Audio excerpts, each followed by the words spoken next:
Could you share a memorable failure or a setback in your educational journey and how did you overcome it? Yeah.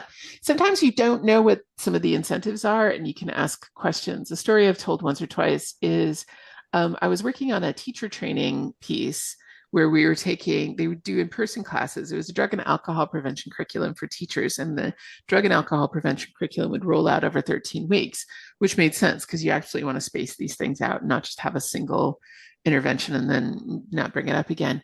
And so I went and I attended some of the live classes and I interviewed some of the teachers to do research with the user population, did all of that kind of stuff. And we came up with what we thought was a good solution because the teachers were spending about an hour or so reviewing the curriculum before they would teach it the next day. And we're like, oh, well, we can make that like a half-hour e-learning that will have the process of reviewing the curriculum.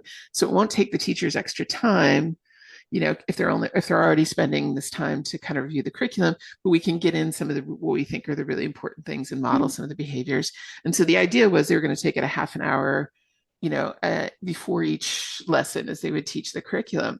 Well, it turns out the teachers, if they wanted to get paid for that time, had to do it as a training course on their in-service day. So instead of taking it a half an hour before each of the week's lessons, they sat down and they did the whole thing start to finish on an in-service day, and then they would get paid for the training that way.